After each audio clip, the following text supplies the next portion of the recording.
Okay, so as I mentioned in the intro to the show, I ended up coming down with COVID last week. Newsflash, asshole! And so unfortunately, we were not able to record the episode recapping the Hard Knocks episode where they focus on the Colts game. I didn't even ask you. Are you good? Yeah, no, I'm totally fine now. I started feeling much better right around the time I asked you to record last week. Well, let it be known, listeners, that I said no. Yeah, Al So, is very COVID safe. So we're going to recap the Colts episode first, then we'll get into last night's episode with the Steelers. Um, Colts game, they ended up winning. They tried to throw it away again at the end of the game with another late game touchdown. The big story with this one, I would probably say, is Blau versus Boyle round one. At this point, it's a story. It's not a big story. I it, mean, in I the mean, it sense of the was episode, in the sense of they the teased it a little episode bit. and Yeah. really in the sense of training camp. That's been, uh, I would say, a sizable story. I don't think we've seen Tim Boyle on screen much No, at we have all. not. It's been a very one-sided Blau, David Blau yeah, story. Blau is But he's much the more more likable, compelling. interesting guy, so I Yeah, get it. yeah, 100%. Which, spoiler alert, Tim Boyle's no longer a Detroit Lion. So that's how And that went. David Blau was waived. So the best outcome of the story literally happened this morning as David Blau was waived. Tim Boyle was released on Monday. So neither of them won the competition. They both lost. And we bring in Nate Sudfeld from the Niners to be the new backup, which I think a lot of Lions fans were clamoring for a new name to be the backup. Um, Al, you being one of those fans, we're Very. already off the episode, but you Well, no, being we can one of keep it in those there. I mean, fans, it's a through line through both episodes for me is yeah, where every time that they were playing a preseason, I said, "Oh, he's a bum." yeah, I was just screaming at my TV how terrible they were because they both lost. They both did enough to lose games yep, by themselves. absolutely. Uh, I look, David Blau is a cool dude. I'm sure Tim Boyle's a cool dude, but yeah, not quarterback caliber in the league, and it just needed to change. So it's been a good storyline through the show, but yeah, happy to see them both gone. Sadly, So, what do you think of the guy that they bring in? Sudfeld. Not a whole lot. I think he has two in-game career passes. Yeah, I mean, I guess if anything, being under the sacred tutelage of Kyle Shanahan as a quarterback is probably a pretty good bullet point to have on the resume. So that's probably pretty good. Okay, yeah. He stuck around for a minute in San Francisco, so maybe he showed some flashes there. He's probably an upgrade over both the guys we have. That's really the only takeaway I have. I haven't seen him do much, so can't really get into that much. But I'm happy with a change. All right. All right. I agree. I don't have much to say about the guy. I didn't even know who he was when we signed up this morning. Keep it So on Hard Knocks, though. I have to say, I think my favorite part of the Indianapolis episode was probably the joint practice. joint I practices enjoyed were that quite a great. bit. Absolutely. Got to Jamal see, got very heated. obviously, saw Jamal just talking mad shit to a fourth string linebacker, which was awesome. Was that holding when Jamal ran the route and the Colts linebacker kind of broke it up? I don't know. I don't know. I mean, I thought it was, and Jamal immediately thought it was, but of course he's going to say that. And obviously, I'm very biased to the situation as well. Uh, And then when they won the game, I mean, like they won it by a point, and they had to play it to the last play pretty much yeah. to stop a 2 point conversion. And like, just they haven't gotten many wins as a team, Well, that was their first preseason win in 3 or 4 years. so it was just good to see his reaction in the locker room and all the things that he's been preaching, just being like, "Hey, it does pay off. We will win." It was a gritty win, 100%. Yeah. Yeah, it was interesting to hear him say. I don't know if it was the Indy episode or the one after, but he was like how he's got a clear vision of what the team can be, and it's like you have to win to sell that message. Yep. And I think like I know it's a 1 point preseason win, but it's still a win. So Against a good organization, right? Like Colts are Respectable. very respectable, 100%. I don't care what depth they're in, whether it's the first string, second string, third string. It's a well organized team who knows what they're doing. Good GM, good coach, good roster building. Good Yeah, they're roster and everything. consistently good. Talking about those joint practices, a lot of stories were coming out of those. Defense got absolutely butt fucked day one. That's the light way to put it. They were getting torched left and right. DBs were sucking ass. Came back the next day, played a whole of a hell of a lot better. I've only had half of a high noon, and I'm sounding drunk as hell on this. Hutch looked good though. Hutch looked fantastic. From what I was hearing, the offense didn't look too bad on day one. Not as great on day two. But overall, good. How about Deuce Staley losing his voice and then That was screaming at the crazy. running backs? That was crazy. Yeah. That was too funny. You know what? It's weird though. Now that I'm just like, now we're getting kind of an inside look as like him coaching and stuff like that. Like, I don't know. Like since he's been the running backs coach for the Lions, like running game's been pretty decent. Absolutely. He's been doing a pretty good job. Like even with guys like Craig Reynolds, like Craig Reynolds looks fantastic in the preseason. and I love seeing. I think it was the Pittsburgh episode of Hard Knocks, but they were saying how they're like, we know what he is, right? Yeah. Like we know what Craig is. Like that was put him out there. Yeah. Like that was the last episode, and it sounded like they were kind of going through possible cuts. I think that and play time in Pittsburgh to Yeah. decide on if they're on the fence about certain guys. But yeah, And when Craig Reynolds was brought up, the offensive lineman head coach, is it Hank Hank Fraley. Hank Fraley, great line, said, you would have some offensive linemen coming to your door if you were to cut Craig Reynolds. He said one of probably the hardest thing I heard anyone say to anybody in any episode of Hard Knocks so far, where he's like telling some of the guys on the O-line squad, he's like, some of you aren't going to make a living doing this. Yeah, straight up. Straight up. Give it to me Damn, straight. Give it to me straight. That's Coach. from the Matt Patricia school. Yep, absolutely. Some of them didn't, including Easy. Yeah. Which was, obviously it tugs the heartstrings a little bit when you get to see the player profile. I bet you. Hard Knocks. Well, that's the good thing about being on the team that's featured on the show, though, is I bet you he'll get another opportunity just because he's physically gifted. I'm sure he'll get an opportunity somewhere else, and maybe even back here. You never know. Well, we talked about it. Another player that was profiled in Hard Knocks, especially in the Colts episode and the Steelers episode. He got some time in the Steelers episode too.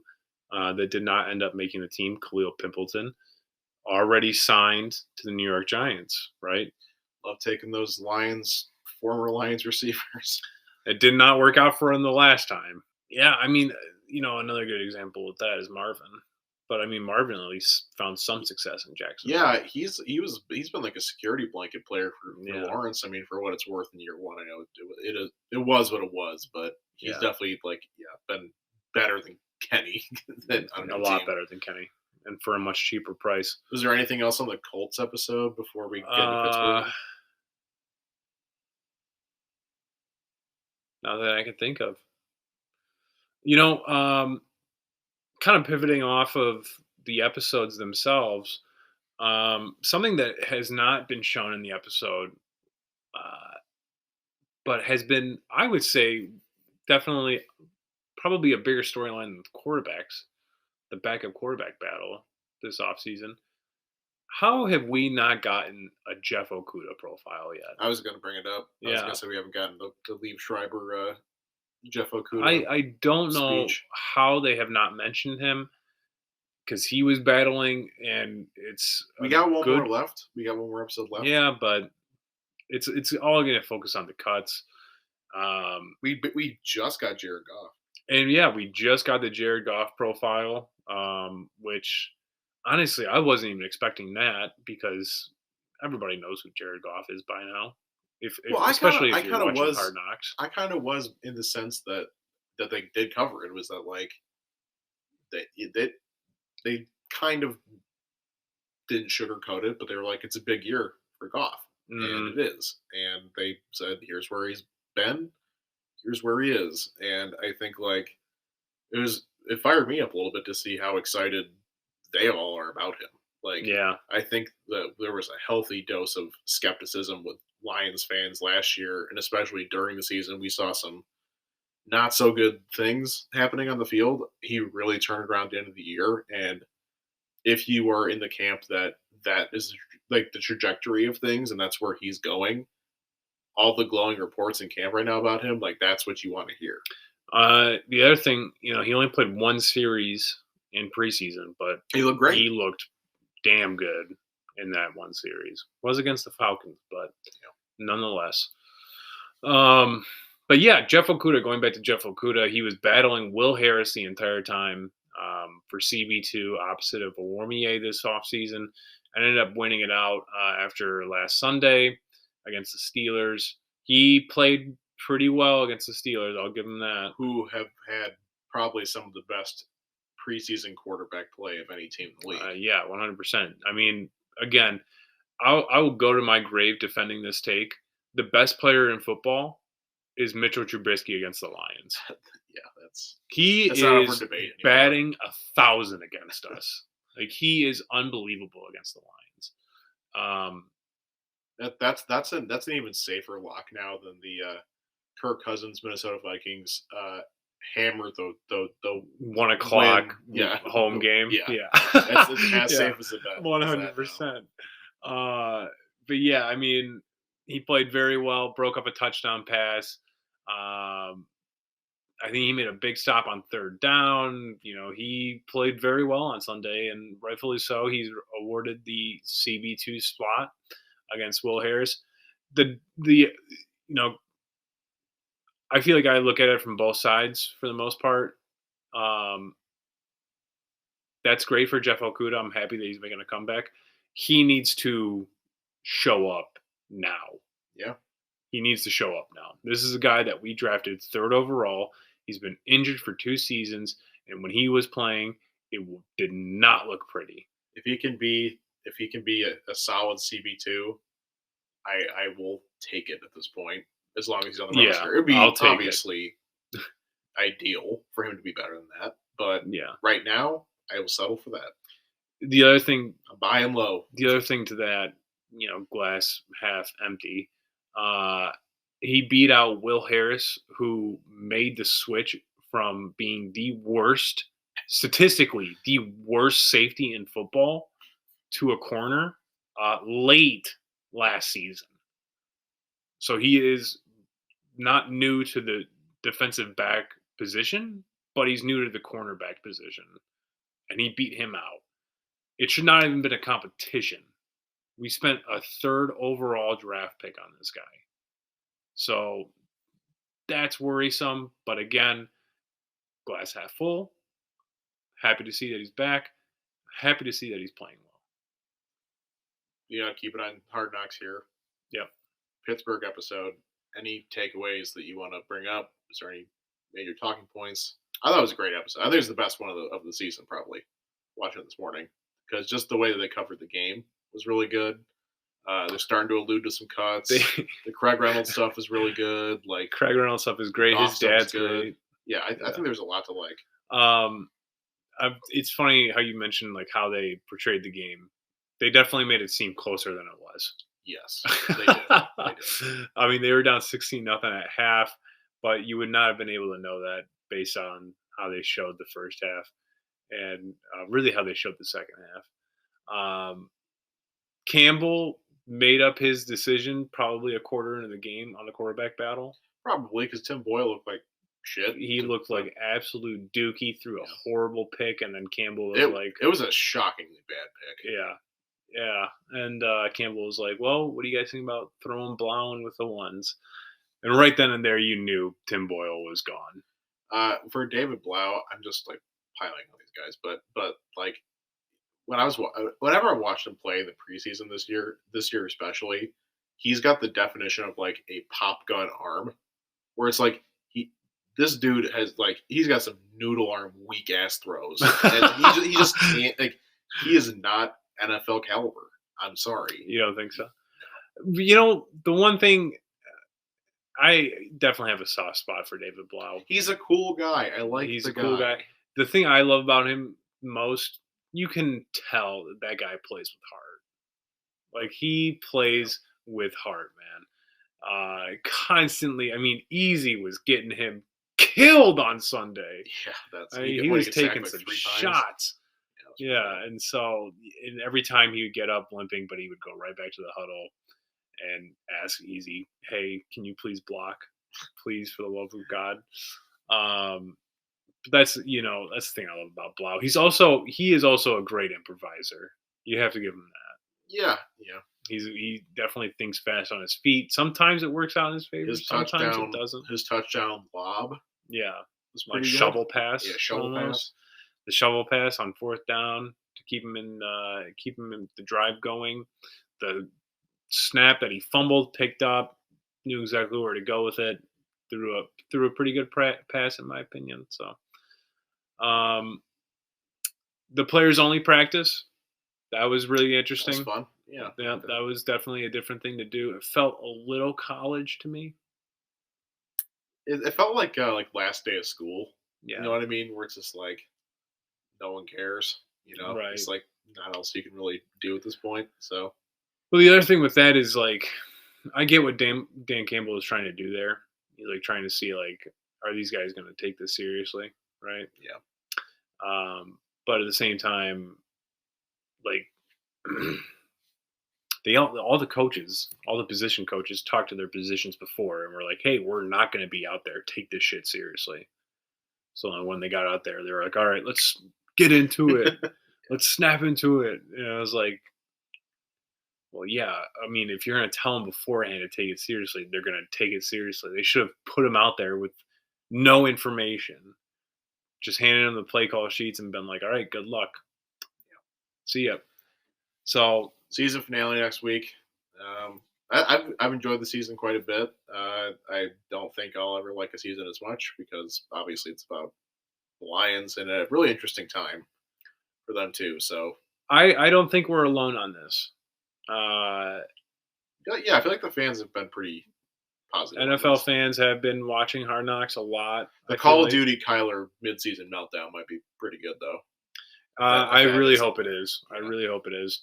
The other thing that supports that, how about the Lions Steelers being one of the most watched preseason games in recent history? Yeah, like last decade or something like that. Yeah. Which I mean, like that's. Thought absurd. I heard that the numbers peaked at 7.3 million viewers. Yeah, which I think is like 2 million higher than the one that was in like 2013. So I mean, like, that's pretty absurd. The fact that there were that many eyeballs on a Lions preseason game.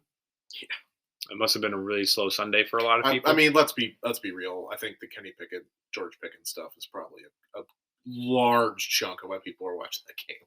I don't know. I mean, we're in the news. Kenny Pickett is more in the news. Kenny Pickett and George Pickens are probably definitely a draw, a large. But the Lions are like there's some juice there. I feel like that combo was. I feel like we had more juice than Pickett and Pickens.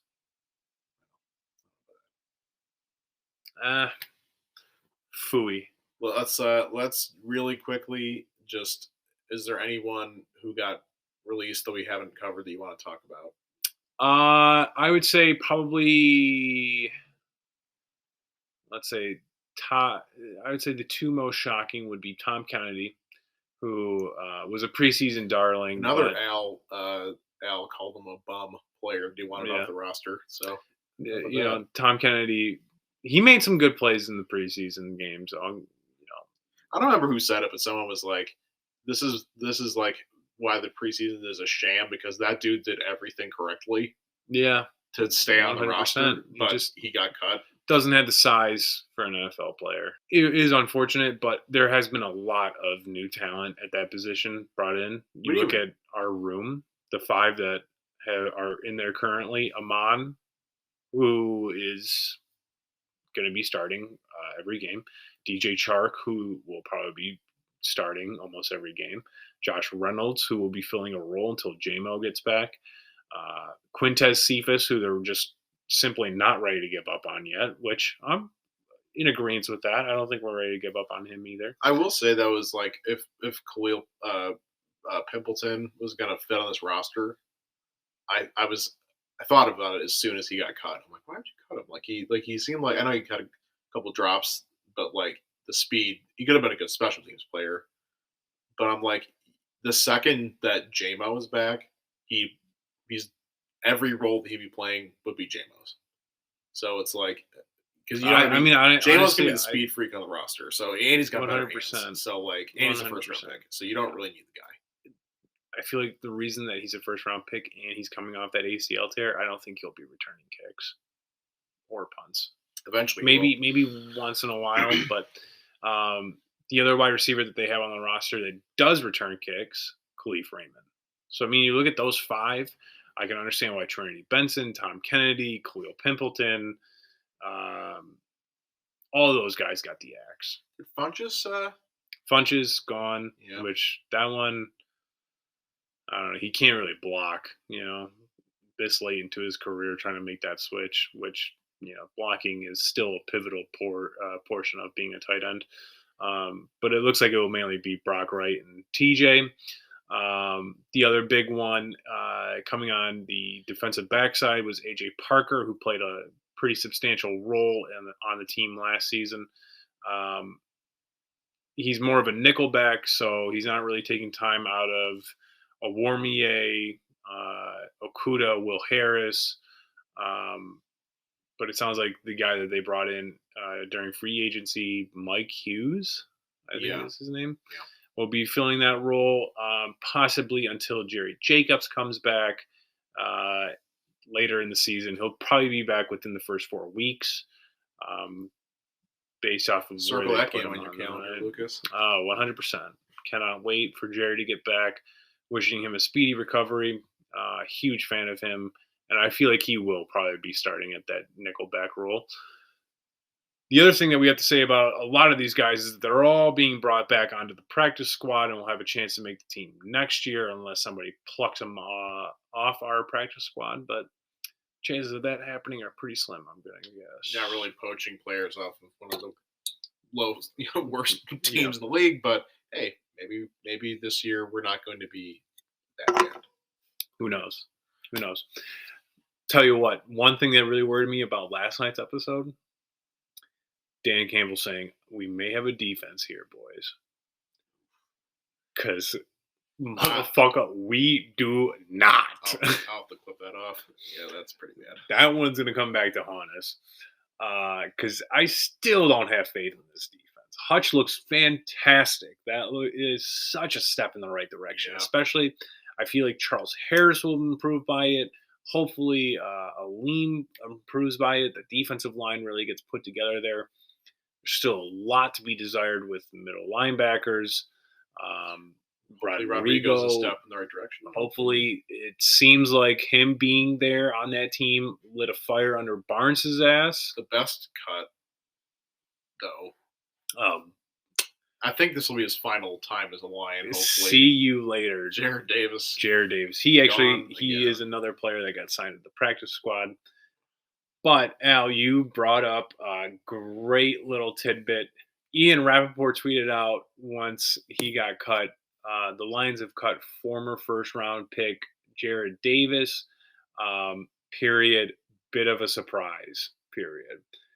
Lions Twitter roasted him for saying that. Bit of a surprise. Everybody was like, no, it wasn't. The guy who was on the Jets last year? The guy who got cut by the Jets last year? Not a surprise. Not a surprise at all. Like I said, just line him up at defensive end. Stinks out loud. He's terrible. So, that's that. I would say that was a majority of the cuts that ended up happening. Some of the offensive linemen ended up getting the boot as well, which not a shock. But that's all I got, man. That's all I have as well. Excited for next week's episode. Last episode of the season for Hard Knocks. We'll go over it, and then very exciting week next week, We actually get to preview a regular season game, baby. week 1. Week 1 on the clock. We're a week and a day? Not even a week. No, week and a day. Yeah. Week and a day. Week and a day away. But all right, let's go ahead and close the show out.